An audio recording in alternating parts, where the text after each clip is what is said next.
Welcome to Faith and Calm. This is class number 169. We are in Elul. Probably should blow the shofar. I should carry always the shofar with me. So we are in Elul. It's a very special time. Very special time and and I'm going to talk about that then because it is a special time. Well, how do we know? What do we know that it's a special time? Is it just a special time because we're worried about Rosh Hashanah? So this is a fundamental, basic mimer that is really informs us a lot about our lives, who we are, and about this time that we're in right now.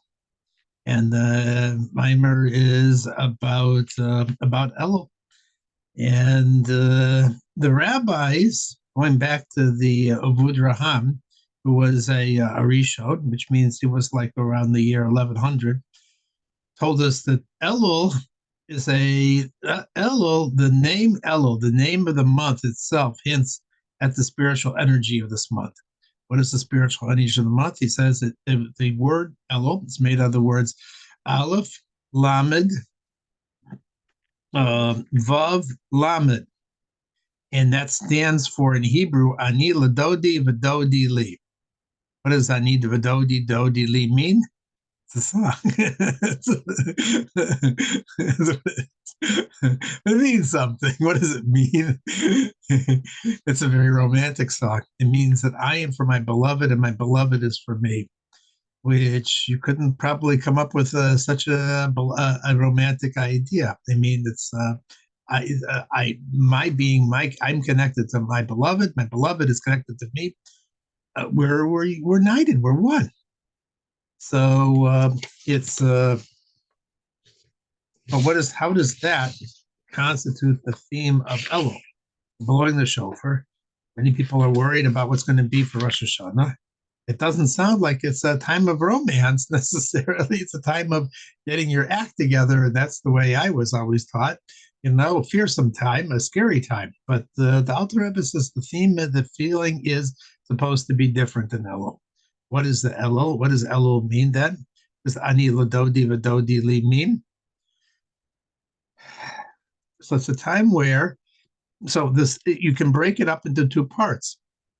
Dodi Li means my beloved is for me, meaning it comes the time of Rosh Hashanah and Yom Kippur. There's a spirit of godliness that overwhelms us. He reveals himself to us, and every single Jew is somehow affected by that time.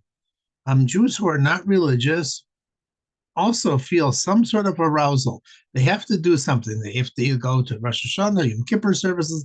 It's a Jewish thing that all of a sudden there's a time in the calendar where Jews start waking up to the fact that they're Jews again, and that there's something that you're supposed to do as a Jew, and that might be more buried in some people or less buried in the others. But that is the idea of Dodi Li, that he comes to us in this time, and he makes a special time on the calendar, and we can feel and we can connect to a certain kind of holiness in that time, and it happens automatically whether we were prepared for it or not on the time of Rosh Hashanah to Yom Kippur. Those people who didn't even prepare or didn't even know is coming, they sometimes have a feeling of specialness on those particular days. We said that this is the time of Elul. Elul is the time where we start getting closer to God. So Elul, it seems like, what is the relationship of Elul to Rosh Hashanah? And why don't we just have Rosh Hashanah? What is Elul all about? The Elul is the Ani Ladodi. It means that I have to do something to prepare myself to be able to go in to get closer to Hashem. The Alter Rebbe explains it with a simple example, a metaphor. And that metaphor you can pull apart and pull apart and pull apart, and it's just a fantastic idea. And the more you think about it, the more you absorb it, the more interesting it gets. So he says the following. He says, Elul means Anila Dodi Vadodi Li, means it has to have both in it. It has to have I am for my beloved, and my beloved is for me. So he says, this is the energy of this month. In Rosh Hashanah, God is coordinated as a king. What does a king mean? A king means he lives in a palace and only very special people are allowed in there, only ministers. And if it's an ordinary person like Joe the plumber, he has to apply months in advance to get an audience with the king. The family can see the king, other special people can see the king. And when you're in the palace, you're a little awed of him because he's in his full grandeur. And you're a little bit, and it's a little bit awesome in a special way to be involved near the king, be near to the king. Elul, the Rebbe explains, is the time before the king is coronated, before Rosh Hashanah. And then the king is not in his palace. He comes out to see us, to greet us in the field, where we are, in the field, the cucumber patches, wherever we're located beforehand. He goes out to see the king. Now, this metaphor, I have to give you a little bit of history here. The Alter Rebbe gave this in the year 1797, 1797, which was the year the Tanya was printed, 2 years before the arrest of the Alter Rebbe. And at that time, there was a king in Russia. It was a czar. And it was a very real thing, And so when he gave this example, it was a real thing. There was the awesomeness of the king, the scariness of the king, how you have to serve a king and so forth was very much part of the life. And people gave their lives for the king. They fought in the Napoleonic War, and they beat a much more powerful enemy because of their devotion to their king, to the Tsar. The king was a very real thing, and the historians tell us that there was a custom by the kings in those days that once a year they would go out into the field and just greet the average person. It's not like, we have election season also comes up, and the president also goes out into the field and pretends to be like an average yokel and so forth like that. I'm part of you. The king didn't have to do that, but the king did in Russia. And so the Alter Rebbe said, this is an interesting idea, that the king comes out to meet and see each person individually. So the Alter Rebbe explains, and he says, yes, the king comes out to see us. He comes out to see us as we are. And he comes out, not only that, but when he sees us, he comes out with a pleasant face, a panim yafos, a pleasant countenance, and a maro shachokos, which means a glowing, warm presence. And he greets every person like you're supposed to. As it says in Pirkei Avos, that when you greet people with a nice face and you're happy to see them, they're happy to see you. But all the people who want to can come out and they can see the king and they can greet him and they can have a conversation with him, and they don't have to prepare for Horfetz, and they can dress as they are. And afterwards, after the king has greeted all the people, then he goes back to his palace. And the people follow him back. And then, of course, that only the special people can see them. You have to be dressed up and so forth. What does that mean in our case? In our case, the time of Elul is the time where the king makes himself available to us. Whether we are ready for it or not, whether we're prepared for it or not, he comes out to meet us in our day-to-day environment, who we are, what we are, where we are. He makes himself available. He doesn't overwhelm us and overpower us. It's not like Rosh Hashanah and Yom Kippur, where you have to, in order to get in, you have to do something. On the time before, during Elul, you can just be yourself. You don't have to get dressed up. You don't have to be perfect. You don't have to prepare. You can just open up because God is there and he's listening and he's interested in hearing about you. That means that he gives us the ability. He doesn't overforce us to do it. He says, you have the opportunity. You want to take advantage of this? Whatever you want, ask. Talk to the king. He's available. He's friendly on the Elul. He's close by on Elul. You can open up and you can say whatever you need, whatever you want, whatever's on your mind. And he's not overwhelming and he's not overpowering, but he's not forcing you either. If you want to pretend and just hide from him, you have the power too. He doesn't enforce this. So the prayers during this month are very special because it's all coming from us. Ani l'dodi. I am to my beloved. he makes himself available. He makes himself present for us. And that is the theme of Elul, that we have that ability. Now, if we take advantage of it and when we turn to Hashem, then of course that's much more powerful than when we reach Rosh Hashanah and Yom Kippur, because now we already have a relationship. We always have a connection with the Eibishter. This is also hinted to in the last letters of Elul, of Ani Ladodi Vadodi Li. Ani Ladodi Vadodi Li in Hebrew, each of those words ends in a yud. Ani ends in a yud, Li ends in a yud, Dodi ends in a me. What? Dodi ends in a Li, and Li ends in a Li. Yud. They all end in yud. Yud is the value of 10, which is also hinting to you that that's 4 times 10, which is 40, which is the 40 days from Elul to Yom Kippur. So this is all the special time. And it says that at this particular time, there is a radiance, the Arizal explains, a radiance of the Yud Gimel Midos HaRachamim. What are the Yud Gimel Midos HaRachamim? The 13 attributes of mercy. So if you remember from your prayers, in Slichos, and certainly on Yom Kippur, we say over and over and over again on Rosh Hashanah and Yom Kippur, we say, Hashem, Hashem, Kilrachum, Varchanu, and Erech Apayim, Rav Chesed, Be'emet, Notzeh Chesed, Goflim, Notzeh Abba, V'Fesha, V'Atav, V'Rakei. This is the famous line that God taught Moshe to say after the Jews made the golden calf, and he said, if you say these lines, you're forgiven. So it's a time where God's kindness and mercy is shining on us. Why is this an important idea? Because in the course of a year, sometimes we feel that we're too dirty and we're not capable and we're just a grub person and we're not really so holy and we're not really worthy of it and so forth. And we feel like, we're not really we can't really go in to see the king. So God's kind mercy comes on in this period of time. Rachamim is an interesting attribute of God. It's the attribute which is like kindness. It means he's warm and he wants to bestow to us.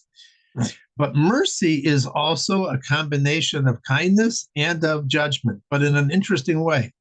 God is kind, but he's not naive in this time. He's judgmental, but he judges, but he's not judgmental.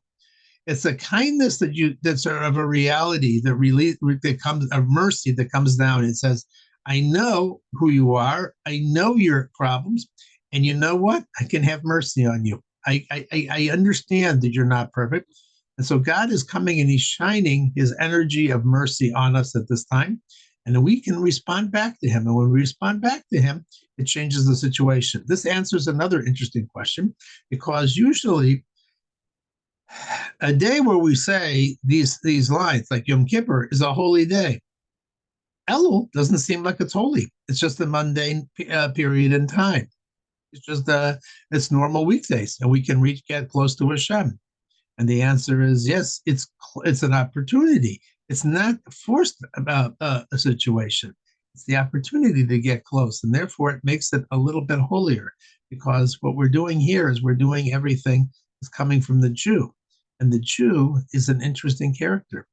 A Jew, it means, in Hebrew, we use the term Yisrael, which means, if you break it down into its components, there's a Yud, Yisra, Sar, Kale. Yisra, Kale means, I am a prince of God. And the Yud means continuously, because it means future tense. So it means always and continuous. So a Jew, no matter who he is a minister of God. He is a prince of God. Wherever he is, that is his true being. And on Elul, and especially on Rosh Hashanah Yom Kippur, this aspect of the Jew comes out, because he may not be aware of it, but no matter where he is able to get close to God, because God comes out to the field. Now, what does the field mean?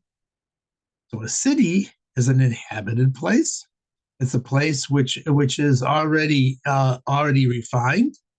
A field is a little bit wild, and the wilderness is where many of our brethren find themselves, out in the desert, out in the wilderness.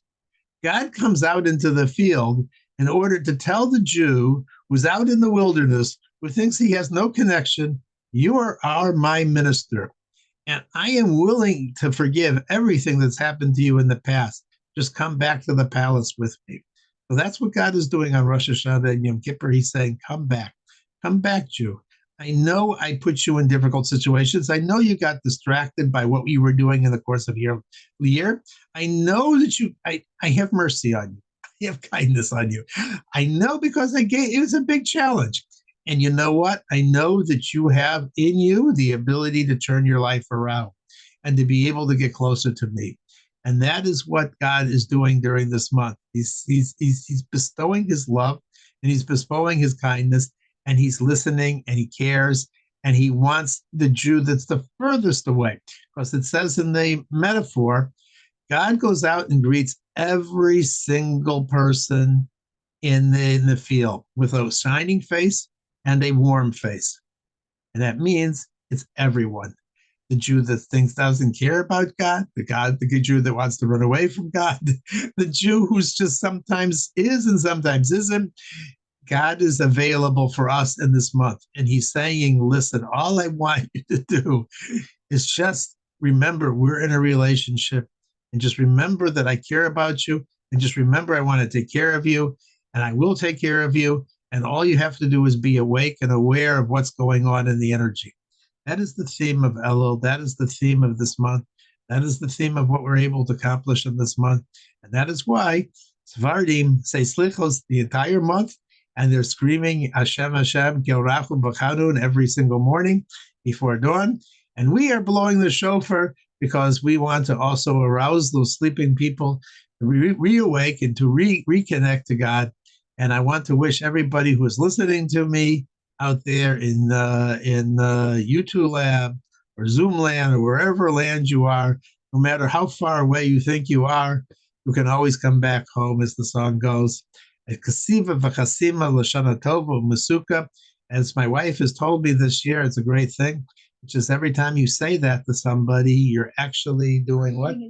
You're creating an angel, a defending angel for yourself on Rosh Hashanah. So say it to every Jew you see in the shop, supermarket, or wherever else.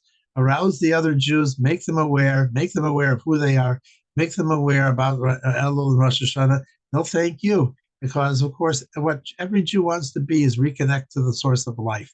He knows that, when you have a fingernail or a piece of your body and it gets cut and so forth, the whole person feels the pain. If it's cut off, then it wouldn't feel the pain. So a Jew is connected to God. A Jew feels pain. He feels remorse. He feels connection. And even if he feels dead, he feels sad that the fact that he feels dead. So every Jew really wants to reconnect to God. And with that, I will reconnect to my... That was amazing. Wish me good luck. Huh? That was okay.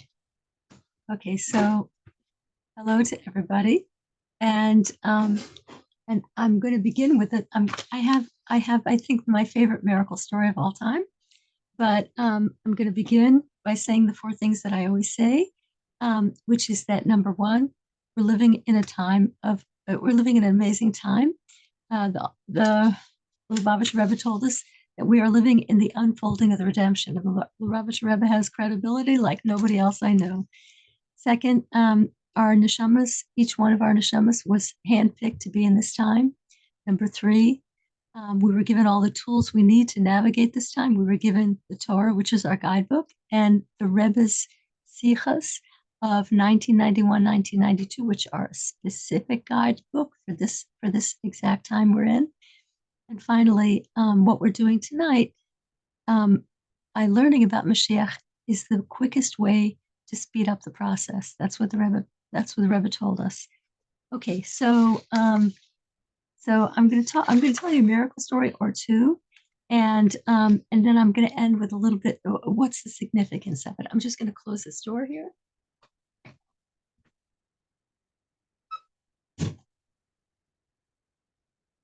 So this is a how did that happen? So interesting. This is a first-hand miracle story. I'm going to tell it in the first person because I was involved. So The story happened in the summer of 2001. So right now that was 23 years ago, and no, 22 years ago. And it was summer 2001, June 17th to be precise, 2001. And I got a phone call at 9 in the morning, a Sunday morning. And who was it? The guy's name was Jason. Jason was a volunteer for Big Brothers Big Sisters, and he was the big brother of a kid who used to spend Shabbos and Yantif with us, a kid named David. And he called me up very nervous on Sunday morning, 9 a.m., because he had planned a gigantic birthday party. We all knew about it. It was a planned birthday party, and a gigantic birthday party for David's ninth birthday. And it was such a big, all the kids in David's class in Maimonides Jewish day school were invited, and all in his class, and his father had flown in from California for a few days just to attend. And David's 79-year-old grandmother was coming from senior housing to come. And anyway, but Jason was very nervous because the forecast was awful. The forecast said that not only would it be raining during the time of the party, not only that, it would be torrential, absolutely torrential. A wild storm was about to hit Boston, and you could see even at 9 o'clock in the morning the clouds were huge and gray. And so he called me. He said, "Shalom, should we cancel? What do we do? Should we cancel?" And I said, "Cancel?" Because I knew how much this party meant to David. And his father would be there and all that kind of stuff. And he said he was an excited kid. And I just didn't, I couldn't conceive, I couldn't conceive of the fact that God was going to rain on David's party. I just couldn't believe it. And so I said, Jason, what do, I don't know. Let's not cancel. I don't believe that God's going to rain on David's party. I just don't believe it. I've seen too much of, God helps this kid. I just don't believe it's going to happen. And let's be optimistic. Who knows? Maybe it won't rain. And he looked and he said on the other line, like in a sort of little condescending way, Shalom, it's going to rain. The forecast says not just rain, it says terrible rain. It's going to rain. And I repeated again stubbornly. I just don't believe that Hashem is gonna rain on David's party. I just don't believe he's gonna ruin David's party. And so anyway, so Jason, I was so stubborn. Somehow it affected him, and he said, "Okay." And then I turned to David and I said, "David, what do you think? Should we cancel?" And kids are always optimistic. And he said, "Don't cancel." And so we hung up the phone. The party was still on. And I turned to David and I said, David, if we're going to do this thing, this crazy thing of having a party when they say it's going to be torrential rains, then then then we have then we can't just do this on our own. We have to get a blessing. We're defying nature here. And so let's write to the Rebbe. So David said, fine. David sat down and he wrote a letter and he said, Dear Rebbe, I'm David. I'm going to read the letter. Today is my birthday party. The forecast said rain. Can you please bless us that there's no rain and that we have a great birthday party? And we had also heard from Jason that only 7 of the 19 kids in David's class had RSVP'd that they were going to come. So David added a PS, and PS, all my friends should come, and all my friends should come. Sincerely, David. And so it was actually David's idea to put it into a volume of the Rebbe's letters, Igrot Kodesh, and so he inserted it into. I have a set called Letters from the Rebbe that's published by Otzar Sifrei Lubavitch, and he picked volume 3 and he opened it up at random to page 81. And we were delighted to see that it was a letter to children. And not only was it a letter to children, it was a letter to children from Boston. And not only was it a letter to children from Boston, it was a letter to children from Boston who attended Rabbi Chaim Sement's yeshiva. And Alav Shalom. and and David had attended Rabbi Chaim Smen's yeshiva for many years. He had transferred to Maimo, but he attended the Lubavitcher yeshiva many years. So anyway, and what did the letter say? The letter said, "Give tzedakah, and you'll see everything will be fine." So David immediately gave tzedakah, and he gave tzedakah, and that was it. And this letter was really fascinating to me because the last line was very personally meaningful. The last line said that in addition to telling him that he would be successful, the last line said, "You will always be a source of true Yiddish nachas," means joy, to parents and teachers, and a source of blessing to your near and dear ones. I was thinking, who are near and dear ones? Not parents; those were already mentioned, and not teachers. And I thought, wow, that's me and Yehezkel Shimon, because we weren't parents, weren't his parents, we weren't his teachers. For want of a better expression, we used to call him our Shabbos child. And anyway, so it was very, those words were very penetrating for me. So the party was supposed to begin at 10:30. David's father comes and picks him up to take him to the party. And I was supposed to come. The party, as you remember, was supposed to be from 11 till 1. I was not supposed to come until noon because I had the job of bringing the ice cream, and we didn't want it to melt ahead of time. So during my little time off, my hour or so that I had to myself, I caught up on I always have learning to do. I always have Tillim to do. And and but during that time, I gave myself a little speech, and I said, Shlomis Yehudis, I want you to look out the window. There are horrible gray clouds, horrible, towering, horrible, almost black. But I want you to recognize that they are only stage props. That's all they are. They're stage props in order to test our trust in Hashem. And you know perfectly well that it is not going to rain on his party. You know perfectly well these are just stage props. But I want you to look at these clouds, I told myself, and I want you to memorize them, because so many times in life Hashem rolls in dark, threatening clouds. And many times it's simply to test our trust in him. And if we do trust him, it turns out well. So anyway, they're there. Those clouds are there for the purpose of pushing them away. So okay, good. So I did arrive at the party. I arrived at the party at noon, and I was shocked. The party was at this place called Schick Park, and it was near David's home and near his school as well. And I was shocked, right? 7 guys had RSVP'd. First of all, there were horrible clouds, but not a drop had fallen. And there were 19 kids there. The whole class showed up. Not only that, David is a very charismatic kind of kid.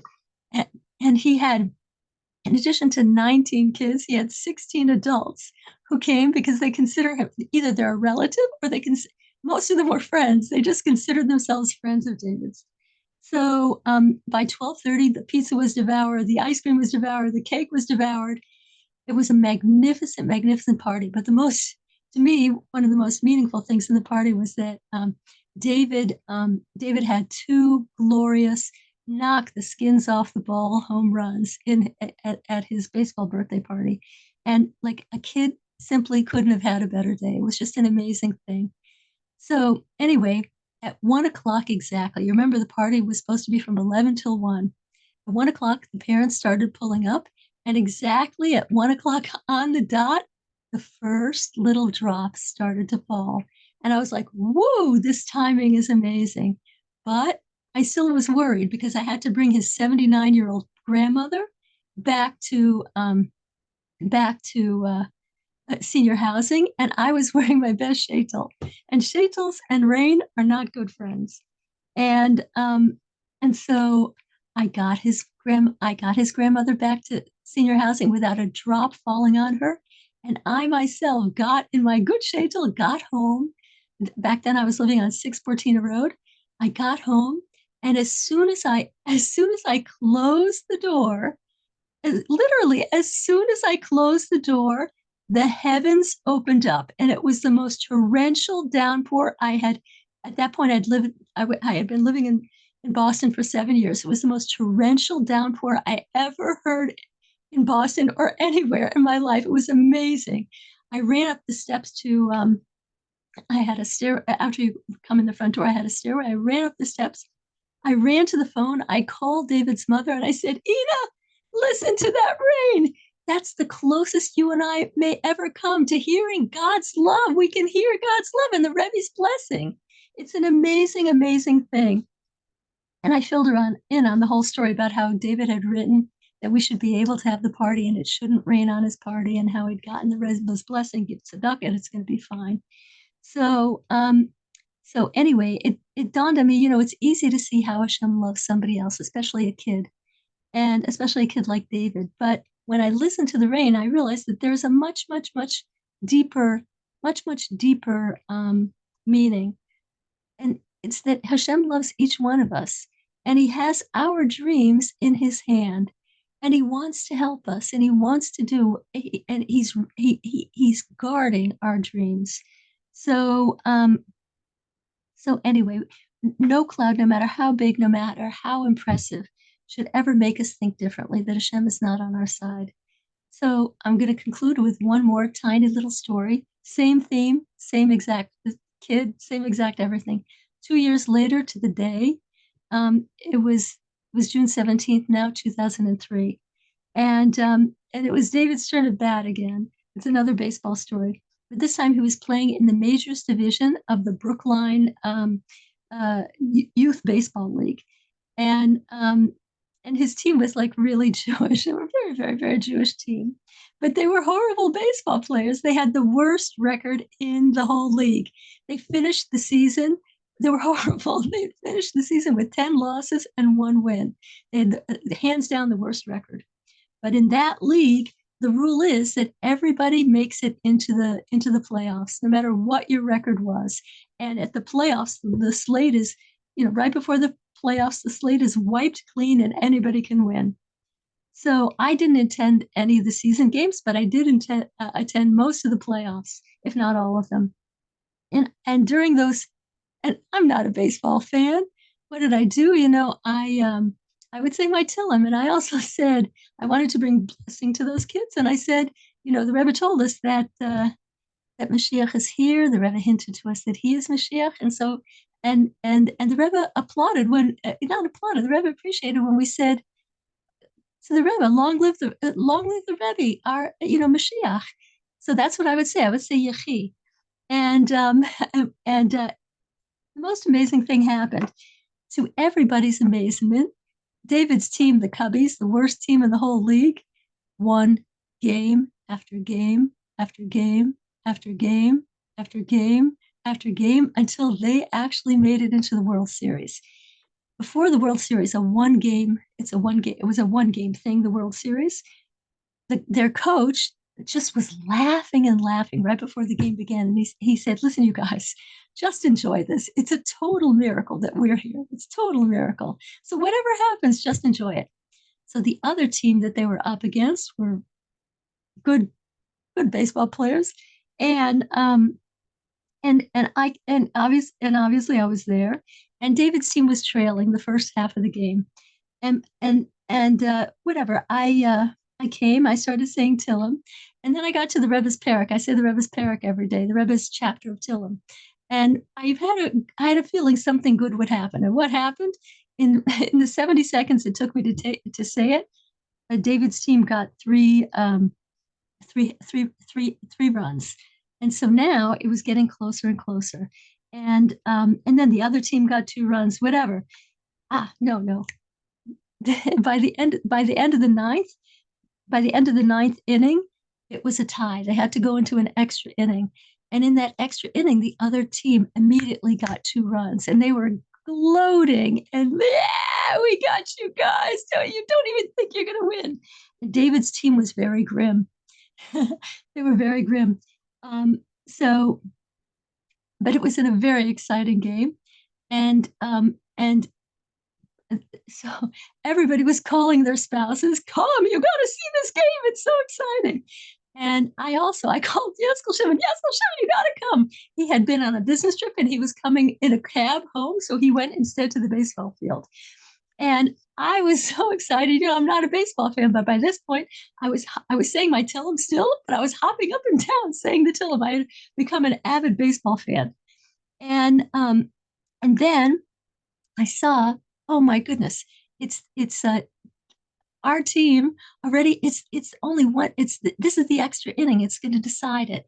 And our team already has 2 outs, and the other team is I think the other team was two runs ahead of us, and so just as David got to bat, Haskell Shimon walked onto he arrived, and David hit the ball over the shortstop's head, and David runs to first, and some kid runs home. So it's only one.